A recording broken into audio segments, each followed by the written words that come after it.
అందరికీ నమస్తే అండి. జగన్మోహన్ రెడ్డి ఒక ట్వీట్ వేసాడు. ఆ ట్వీట్ చూసిన తర్వాత నాకు అర్థమైంది ఏంటంటే, నేను చాలా సందర్భాల్లో చెప్తా ఉంటా, జగన్మోహన్ రెడ్డి శుద్ధ ఎర్రిపప్ప, కొండెర్రిపప్ప అని చెప్పేసాను. నిజంగా కొండెర్రిపప్పే. 100% జగన్మోహన్ రెడ్డి అనే వ్యక్తి కొండెర్రిపప్ప. అర్థం పర్థం లేని ట్వీట్ వేసి కొన్ని వందల మంది చేత దెబ్బలు తిన్నాడు. వాళ్ళ అమ్మనాబూరు తిట్టాడు. మన ఈడితో ఒక ప్రెస్ మీట్ పెట్టాడు. నన్ను తిరుపతి రావద్దన్నారు, మా నాయకులకు నోటీసులు ఇచ్చారు, అందుకని చెప్పేసి నేను వెళ్ళట్లేదు అన్నాడు. వాస్తవానికి జగన్మోహన్ రెడ్డికి వాళ్ళు ఇస్తే నోటీసులు, కానీ జగన్మోహన్ రెడ్డికి ఎక్కడా కూడా నోటీసులు ఇవ్వాల. ఎవరైతే అల్లార్లు చేయాలని చెప్పేసి అనుకున్నారో, విధ్వంసం చేద్దామని చెప్పేసి అనుకున్నారో వాళ్ళకి నోటీసులు ఇచ్చారు. జగన్మోహన్ రెడ్డికి ఇవ్వాల.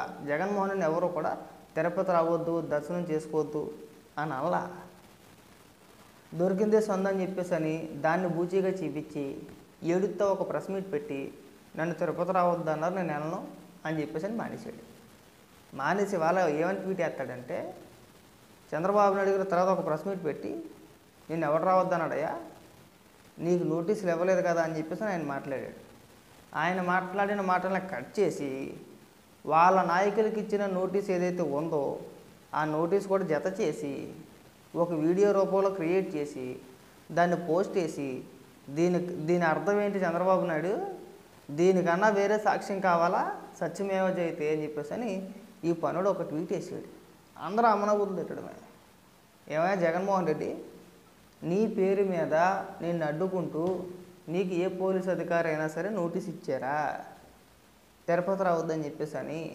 ఎవరికి ఇచ్చారయ్యా? అయినా నువ్వు తిరుపతి దర్శనానికి వెళ్ళడానికి నీ నాయకులు కార్యకర్తలు దేనికైనా నాకు అర్థం కావట్లా, 100 మంది దేనికి? నువ్వు ఒకరిద్దరికి రమ్మని చెప్పేసి అనలేదు కదా. చిత్తూరు తిరుపతి జిల్లాల్లో ఉన్న నాయకులు మొత్తం వచ్చానని చెప్పేసి అన్నావా లేదా? అంటే జగన్మోహన్ రెడ్డి ఒకటి దర్శనానికి వెళ్తే కూడా కొన్ని 100 మంది ఉండాలా, వాళ్ళందరినీ కూడా పంపించాలా?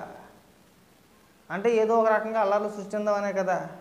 పైగా ట్వీట్ ఒక్కసారి వేయలేదండు, 5 సార్లు 6 సార్లు అప్లోడ్ చేసాడు. దాన్ని రీచ్ మాత్రం అంతంత మాత్రం రీచే. ఇంకా నా ఛానల్ మెరుగు. జగన్మోహన్ రెడ్డి ట్విట్టర్ అకౌంట్ కన్నా నా ఛానల్ మెరుగు. ఫస్ట్ సారి వేసాడు ఆ వీడియో చంద్రబాబు నాయుడు గారిది, ట్వీట్ వేసాడు, 30,000 అంత పోయింది రీచ్. అది మళ్ళీ వేసాడు, 10,000 పోయింది. మళ్ళీ వేసాడు, ఇంకో 10,000 పోయింది. మొత్తం కలిసి 1,00,000 మంది 2,00,000 మంది చూసుంటారు. ఇంతకన్నా సాక్ష్యం కావాలంటే నీ పేరు ఎక్కడా లేదు. అక్కడ సాక్షి ఉంది అందులో. నువ్వు ఎరిపప్ప అని చెప్పేసి మాకు అర్థమైంది. సెల్ఫ్ గోల్ వేసుకుంటే ఉత్తే దొరికేసావన్నా. ఒక తప్పుడు ట్వీట్ వేసి, ఆధారం లేని ట్వీట్ వేసి నీ అంతా నువ్వు దొరికేసావు. నువ్వు మా అన్నమని చెప్పుకోవడానికి సిగ్గేస్తుంది. అన్నవ కాదు, మా మామయ్య. నువ్వు మా జగన్మామయ్య. నువ్వు మా జగన్మామయ్య అని చెప్పుకోవడానికి సిగ్గేస్తుంది అన్న. అన్న కాదు, మామయ్య. ఎందుకు ఈ తల తొక్కలేని ట్వీట్లు? ఎవరు చెప్పాడు నీకు అసలు? ఊరికే వైసీపీ కార్యకర్తలు నిజంగా పెచ్చోళ్ళని చేస్తున్నాడు. వైసీపీ కార్యకర్తలు పెచ్చోళ్ళం కాదు, వైసీపీ కార్యకర్తలు పెచ్చోళ్ళని చెప్పేసి జగన్మోహన్ రెడ్డికి తెలుసు.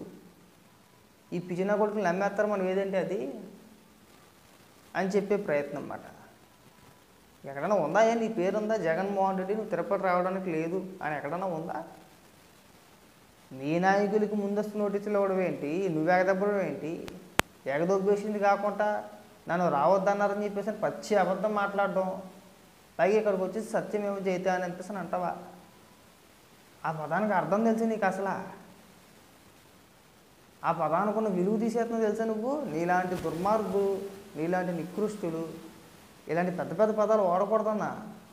నువ్వు ఇలాంటి ముద్ర మాటలు మాట్లాడుకో అసలు. ఒక్కొక్కసారి నీ ముఖం మీద తుపుక్కు నుమ్మేనా తెలుసా నాకైతే. అంత నికృష్టుడివి. ఇక్కడికి నువ్వు వచ్చి పెద్ద పెద్ద పాఠాలు చెప్తున్నావు కదా, కింద మీ కార్యకర్తలు ఏమని ట్రోల్ చేస్తున్నారో తెలుసా నీకు? చంద్రబాబు నాయుడు గారిని కానీ, నారా లోకేష్ గారిని కానీ ఏ పారిశ్రామికవేత్త కలిసినా మీరు మా రాష్ట్రంలో పెట్టుబడులు పెట్టకండి అని చెప్పేసి ట్విట్టర్లో వాళ్ళని ట్యాగ్ చేసి పోస్టులు వేస్తున్నారు, వాళ్ళని బెదిరిస్తున్నారు, వచ్చే పరిశ్రమలు రాకుండా చేస్తున్నారు. అది నీ ఆదేశాలతో. మీ పార్టీ ఆదేశాలు లేకుండా, నీ ఆదేశాలు లేకుండా కార్యకర్తలు అంత దారుణానికి దిగజారిపోరన్నా. అంటే ఏంటి? రాష్ట్రంలో ఎవడు బాగుపడకూడదు, ఎవరికి ఉద్యోగాలు రాకూడదు, ఎవడు పని చేసుకోకూడదు, సంపాదించుకోకూడదు. ఒకవేళ వాళ్ళు సంపాదించేసుకుంటే మనం ఇచ్చే 15,000 రూపాయలకి 10,000 రూపాయలకి ఎవడో ఆశపడ్డు. తర్వాత మనం రాజకీయం చేయలేము. మన రాజకీయ జీవితం సమాధి అయిపోయినట్టే, మనం నాశనం అయిపోయినట్టేనే. దీంతోనే కదా నువ్వు ఇంత దారుణానికి ఒడిగట్టావన్నా. అన్న కడుపు అన్నం తినేవాడు, మనిషి పుట్టకు పుట్టినోడు ఎవడైనా సరే మన రాష్ట్రానికి పరిశ్రమలు వస్తున్నాయంటే ఎవడైనా వద్దంటాడన్నా? మిమ్మల్ని చూస్తున్నామన్నా. పరిశ్రమలు మా రాష్ట్రానికి రావద్దు అనే రాజకీయ పార్టీని, అనే వ్యక్తుల్ని, అనే మనుషుల్ని మిమ్మల్ని చూస్తున్నాం. ఎక్కడ ఉండదన్నా. ఇంకా సంతోషపడతారు, సంబరపడతారు. పోలేరా బాబు, పలానా పరిశ్రమ వస్తుందంట, మన రాష్ట్రంలో ఏ ప్రాంతంలో పెట్టినా సరే ఆ ప్రాంతంలో ఉన్న వ్యక్తులకి, చుట్టుపక్కల గ్రామాల్లో ఉన్న ప్రజలకి ఉపాధి దొరుకుద్ది. చదువుకున్న వ్యక్తులు ఉంటే ఒక మంచి పొజిషన్ ఉంటుంది. చదువుకోకపోతే ఏ కూలి పనో లేదంటే ఏదో ఒక పని దొరుకుద్ది. అందులో కనీసం లేబర్ పని అయినా దొరుకుద్ది కదా పరిశ్రమలో. దొరకకుండా అయితే పోదు కదా, ఉపాధి దొరుకుద్ది కదా. అబ్బే అవన్నీ ఏం రాకూడదు, అవన్నీ ఏం ఉండకూడదు. జనాలు సంవత్సరం పాటు అడుక్కు తినాలి. మనం ఇచ్చే 10,000 రూపాయలు 15,000 రూపాయల కోసం ఎదురు చూస్తూ ఉండాలి. ఇది జగన్మోహన్ రెడ్డి రాజకీయం. మరి ఈ పెద్ద మనిషిని అసలు ఏమన్నాను? అసలు మనిషి అనాలా, పశువు అనాలా? నేనైతే పశువనే అంట. అడ్డంగా దొరికేస్తుంది. ఊరికే ఒక ట్వీట్ చేసి అడ్డంగా దొరికేసాడు. మళ్ళీ ఎవడో నమ్ముతాడే అసలు జగన్మోహన్ రెడ్డి? నువ్వు ఎప్పుడు మాట్లాడావయ్యా? మొన్న మాట్లాడు, శుక్రవారం నాడు మాట్లాడావు నువ్వు ప్రెస్ మీట్ పెట్టి. ఈరోజు గుర్తుకొచ్చిందా? నిద్రపోయావా? 3 రోజులు నిద్రపోయావా? మందులు దెబ్బ అనుకుంటా కదా, ఆ పిచ్చికి మందులు వాడతాడు. ఆ ఎఫెక్ట్ ఇదంతా కూడా. ఆ మైకు ఇప్పుడు దిగింది, దిగ్గాని ఇప్పుడు ట్వీట్ వేసాడు. జనాలు మర్చిపోతారు అనుకుంటున్నావా? జనాలు పిచ్చోళ్ళ అంటే నువ్వు ఒక అబద్ధాన్ని తీసుకొచ్చి నిజం అని చెప్తే నమ్మేస్తారు అనుకుంటున్నావా? అబద్ధం ఎప్పుడు అబద్ధమేనా? నువ్వు ఎంత గింజుకున్నా వర్కౌట్ అవుతావు. నువ్వు వచ్చి చెప్పు.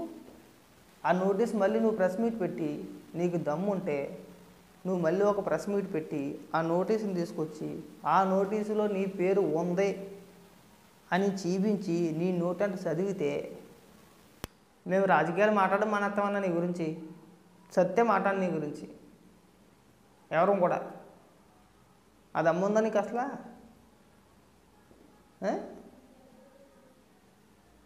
ఎందుకు ఈ సవట మాటలు? జనాలు ఎదవలు చేసే మాకన్నా మన ఎదవతనాన్ని ప్రజల మీద రుద్దేసే ప్రయత్నాలు చేయమాకండి. జనాలను గొర్రెలు చేయమాకండి. వాస్తవాలు చెప్పే ప్రయత్నం చేయండి. దొరికేసావన్నా, దొరికేసిన తర్వాత నా తిరుపతి లడ్డు వ్యవహారంలో ఖచ్చితంగా నీ పాత్ర ఉంది, 100% లేకపోతే ఇంత పచ్చిగా నువ్వు అబద్ధాలు మాట్లాడాల్సిన అవసరం నీకు లేదు, మాట్లాడవు కూడా. ఉంది కాబట్టికే నువ్వు మాట్లాడుతున్నావు. ఇకనైనా ఇలాంటి విష ప్రచారాలకి ఫుల్ స్టాప్ పెట్టాను, ఆపేసేయి. అది మంచిది కాదు మనకి. రోజు రోజుకి నేను ఘోరంగా ట్రోల్ చేస్తున్నారు, అమ్మనాబోతులు తిడుతున్నారు. అది బాగా గుర్తుపెట్టుకొని ఇంకొకసారి ఇలాంటి ఫేక్ పోస్ట్ లేకుండా ఉంటావని ఆశిస్తున్నా.